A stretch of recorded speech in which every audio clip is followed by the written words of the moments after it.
हरे कृष्ण। आप सबको मेरा प्यार भरा राधे राधे। आपका दिन मंगलमय हो और ईश्वर की कृपा हमेशा आप पे यूं ही बनी रहे।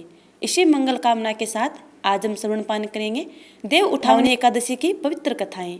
वीडियो शुरू करने से पहले यदि आपने चैनल को सब्सक्राइब नहीं किया है तो चैनल को सब्सक्राइब कर बेल आइकन को जरूर दबा लीजिएगा ताकि आगे आने वाली वीडियो के नोटिफिकेशन आप तक टाइम पर पहुंचते रहें। आइए कथा श्रवण करते हैं।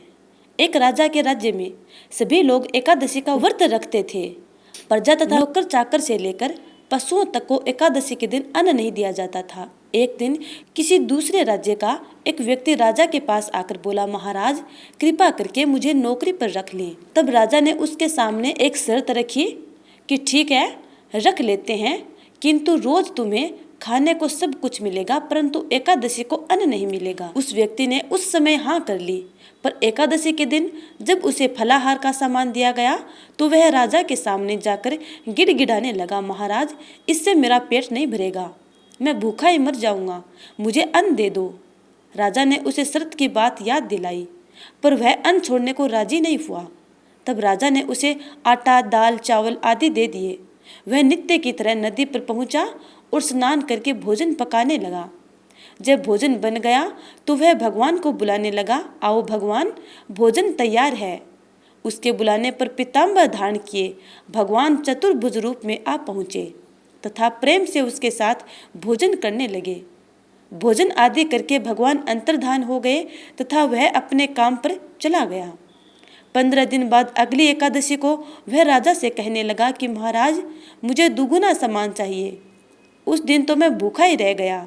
राजा ने कारण पूछा तो उसने बताया कि हमारे साथ भगवान भी खाते हैं, इसलिए हम दोनों के लिए ये सामान पूरा नहीं होता।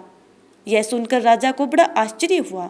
वह बोला, मैं नहीं मान सकता कि भगवान तुम्हारे साथ खाते हैं। मैं इतना व्रत रखता हूँ, पूजा करता हूँ, फिर भी भगवान ने मुझे दर्शन तक नहीं दिए। राजा की बात सुनकर वह बोला, महाराज यदि विश्वास न हो तो साथ चलकर देख लें। राजा एक पेड़ के पीछे छिप कर बैठ गया। उस व्यक्ति ने भोजन बनाया तथा भगवान को शाम तक पुकारता रहा परंतु भगवान नहीं आए।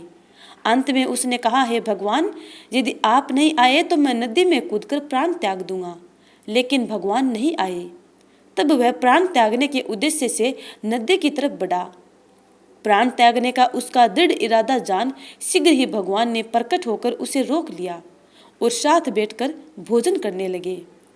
खा पीकर वे उसे अपने विमान में बिठाकर अपने धाम ले गए। यह देख राजा ने सोचा कि व्रत उपवास से तब तक कोई फायदा नहीं होता जब तक मन शुद्ध न हो। इससे राजा को ज्ञान मिला।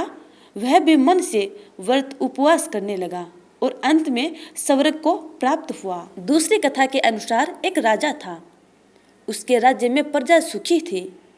एकादशी को कोई भी अन्न नहीं बेचता था, सभी फल आहार करते थे। एक बार भगवान ने राजा की परीक्षा लेनी चाहिए। भगवान ने एक सुंदरी का रूप धारण किया तथा सड़क पर बैठ गया। तभी राजा उधर से निकला और सुंदरी को देख चकित रह गया। उसने पूछा, हे सुंदरी तुम कौन हो और इस तरह यहाँ क्यों बैठी हो? तब सुंदर स्त्री बने भगवान बोले, मैं निराश्रित हूँ, नगर में मेरा कोई जाना पहचाना नहीं है, किससे सहायता मांगूं? राजा उसके रूप पर मोहित हो गया था। वह बोला, तुम मेरे महल में चलकर मेरी रानी बनकर रहो। सुंदरी बोली, मैं तुम्हारी बात मानूंगी, पर तुम्हें राज्य का अधिकार मुझे सौंपना होगा। राज्य पर मेरा पूर्ण अधिकार होगा। मैं जो भी बनाऊंगी तुम्हें खाना होगा। राजा उसके रूप पर मोहित था, अतः उसने उसकी सारी शर्तें स्वीकार कर ली। अगले दिन एकादशी थी। रानी ने हुक्म दिया कि बाजारों में अन्य दिनों की तरह अन्न बेचा जाए। उसने घर में मांस मछली आदि पकवाए तथा परोस कर राजा से खाने के लिए कहा। यह देखकर राजा बोला, रानी आज एकादशी है, मैं तो केवल फल आहार ही करूँगा। तब रानी ने शर्त की याद दिलवाई और बोली, या तो खाना खाओ नहीं तो मैं बड़े राजकुमार का सिर काट दूंगी। राजा ने अपनी स्थिति बड़ी रानी से कही तो बड़ी रानी बोली, महाराज धर्म न छोड़े, बड़े राजकुमार का सिर दे दें, पुत्र तो फिर मिल जाएगा पर धर्म नहीं मिलेगा। इस दौरान बड़ा राजकुमार खेल कर आ गया। माँ की आंखों में आंसू देखकर वह रोने का कारण पूछने लगा तो माँ ने उसे सारी वस्तु स्थिति बता दी। तब वह बोला, मैं सिर देने के लिए तैयार हूँ, पिताजी के धर्म की रक्षा होगी, जरूर होगी। राजा दुखी मन से राजकुमार का सिर देने को तैयार हुआ तो रानी के रूप से भगवान विष्णु ने प्रकट होकर असली बात बताई। राजन, तुम इस कठिन परीक्षा में पास हुए। भगवान ने प्रसन्न मन से राजा से वर मांगने को कहा तो राजा बोला, आपका दिया सब कुछ है, हमारा उद्धार करें। उसी समय वहाँ एक विमान उतरा। राजा ने अपना राज्य पुत्र को सौंप दिया और विमान में बैठकर परम धाम को चला गया। अब श्रवण पान करते हैं देव उठनी एकादशी की तीसरी कथा। एक शंखासुर नामक राक्षस था। शंखासुर ने तीनों लोकों में बहुत ही उत्पात मचाया हुआ था। तभी सभी देवताओं के आग्रह पर भगवान विष्णु ने उस राक्षस से युद्ध किया और यह युद्ध कई वर्षों तक चला। युद्ध में वह असुर मारा गया और इसके बाद भगवान विष्णु विश्राम करने के लिए चले गए। कार्तिक शुक्ल एकादशी के दिन भगवान विष्णु की निद्रा टूटी थी और तभी सभी देवताओं ने भगवान विष्णु की पूजा की थी। शिव महापुराण के अनुसार पौराणिक समय में दैत्यों का राजा दंभ हुआ करता था। वह बहुत ही बड़ा विष्णु भक्त था। कई सालों तक उसके यहाँ संतान नहीं होने के कारण उसने शुक्राचार्य को अपना गुरु बनाकर उनसे श्री कृष्ण मंत्र प्राप्त किया। यह मंत्र प्राप्त करके उसने पुष्कर सरोवर में घोर तपस्या की। भगवान विष्णु उसकी तपस्या से प्रसन्न हुए और उसे संतान प्राप्ति का वरदान दे दिया। भगवान विष्णु के वरदान से राजा दंभ के यहाँ एक पुत्र ने जन्म लिया। इस पुत्र का नाम शंखचूड़ रखा गया। बड़ा होकर शंखचूड़ ब्रह्मा जी को प्रसन्न करने के लिए पुष्कर में घोर तपस्या करने के लिए चला गया। उसकी तपस्या से प्रसन्न होकर ब्रह्मा जी ने उसे वरदान मांगने को कहा। तब शंखचूड़ ने वरदान मांगा कि वह हमेशा अजर अमर रहे और कोई भी देवता उसे नहीं मार पाए। ब्रह्मा जी ने उसे यह वरदान दे दिया और कहा, वह बद्रीवन जाकर धर्मध्वज की पुत्री तुलसी जो तपस्या कर रही हैं उनसे विवाह कर ले। शंखचूड़ ने वैसा ही किया और तुलसी के साथ विवाह के बाद सुखपूर्वक रहने लगा। उसने अपने बल से देवताओं, असुरों, दानवों, राक्षसों, गंधर्वों, नागों, किन्नरों, मनुष्यों तथा त्रिलोकी के सभी प्राणियों पर विजय प्राप्त कर ली। वह भगवान श्री कृष्ण का परम भक्त था। शंखचूड़ के अत्याचारों से सभी देवता परेशान होकर ब्रह्मा जी के पास गए और ब्रह्मा जी उन्हें भगवान विष्णु के पास ले गए। भगवान श्री हरि विष्णु ने कहा कि शंखचूड़ की मृत्यु भगवान शिव के त्रिशूल से होगी, अतः आप उनके पास जाइए। भगवान शिव ने चित्ररथ नामक गण को अपना दूत बनाकर शंखचूड़ के पास भेजा। चित्ररथ ने शंखचूड़ को समझाया कि वह देवताओं को उनका राज्य वापस लौटा दे, परंतु शंखचूड़ ने मना कर दिया और कहा वह महेश्वर से युद्ध करना चाहते हैं। भगवान शिव को जब यह बात पता चली तो वे युद्ध करने के लिए अपनी सेना लेकर निकल पड़े। इस तरह देवता और दानवों में घमासान युद्ध हुआ, परंतु ब्रह्मा जी के वरदान के कारण शंखचूड़ को देवता नहीं हरा पाए।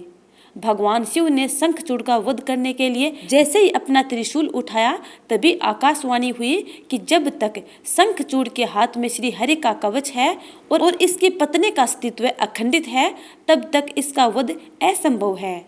आकाशवाणी सुनकर भगवान विष्णु वृद्ध ब्राह्मण का रूप धारण कर शंखचूड़ के पास गए और उससे श्री हरि कवच दान में मांग लिया। शंखचूड़ ने वह कवच बिना किसी संकोच के दान कर दिया। इसके बाद भगवान विष्णु शंखचूड़ का रूप बनाकर तुलसी के पास गए। शंखचूड़ रूपी भगवान विष्णु ने तुलसी के महल के द्वार पर जाकर अपने विजय होने की सूचना दी। यह सुनकर तुलसी बहुत प्रसन्न हुई और पति रूप में आए भगवान का पूजन किया व रमण किया। ऐसा करते ही तुलसी का अस्तित्व खंडित हो गया और भगवान शिव ने युद्ध में अपने त्रिशूल से शंखचूड़ का वध कर दिया। तब तुलसी को पता चला कि वे उनके पति नहीं हैं, बल्कि वे तो भगवान विष्णु हैं। क्रोध में आकर तुलसी ने कहा कि आपने छल पूर्वक मेरा धर्म भ्रष्ट किया है और मेरे पति को मार डाला, अतः मैं आपको श्राप देती हूँ कि आप पाषाण के होकर धरती पर रहें। तब भगवान विष्णु ने कहा, देवी तुम मेरे लिए भारतवर्ष में रहकर बहुत दिनों तक तपस्या कर चुकी हो। तुम्हारा यह शरीर नदी रूप में बदलकर गंडकी नामक नदी के रूप में प्रसिद्ध होगा। तुम पुष्पों में श्रेष्ठ तुलसी नामक वृक्ष बन जाओगी और सदा मेरे साथ रहोगी। तुम्हारे श्राप को सत्य करने के लिए मैं पाषाण यानी शालिग्राम बनकर रहूँगा। गंडकी नदी के तट पर मेरा वास होगा। देव प्रबोधिनी यानी देव उठानी एकादशी के दिन भगवान शालिग्राम व तुलसी का विवाह संपन्न कर मांगलिक कार्यों का प्रारंभ किया जाता है। हिंदू धर्म मान्यता के अनुसार इस दिन तुलसी शालिग्राम विवाह करने से अपार पुण्य की प्राप्ति होती है। अब श्रवणपान करते हैं गणपति बप्पा की कथा, क्योंकि उनकी कथा श्रवणपान करने से ही सभी कथाएं पूर्ण मानी जाती हैं। एक बुढ़िया माई थी, वह दृष्टिहीन थी और उसके एक बेटा और बहू थी। वह बुढ़िया माई भगवान श्री गणेश की हर रोज पूजा किया करती थी। उसकी पूजा से प्रसन्न होकर गणपति बप्पा बोले, हे बुढ़िया माई, आपकी पूजा पाठ से मैं अत्यंत प्रसन्न हूँ, तुम जो चाहे मांग सकती हो। बुढ़िया माई बोली, हे गणपति बप्पा, मैं क्या और कैसे मांगूं? तब गणपति बप्पा ने कहा, आप अपने बेटे और बहू से पूछ लो।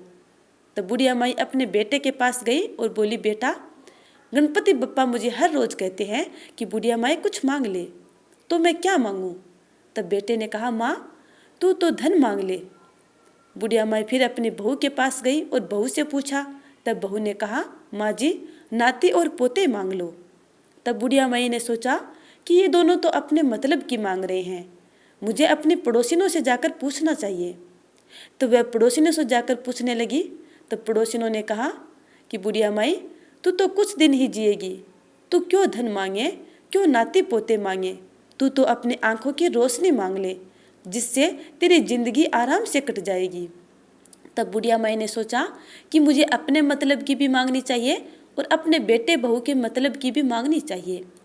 दूसरे दिन बुढ़िया माई गणपति बप्पा के पास गई और बोली, हे गणपति बप्पा, यदि आप मुझ पर प्रसन्न हैं तो मुझे 9 करोड़ का महल दे, 84 खम्भे दे, सोने के कटोरे में दूध पीते नाती और पोते दे, अमर सुहाग दे, निरोगी काया दे, संपूर्ण परिवार का सुख दे और अंत में मोक्ष दे। तब गणपति बप्पा बोले, बुढ़िया माई, तूने तो मुझे ठग लिया, परंतु जैसा तुमने मांगा है ठीक वैसा ही मिलेगा।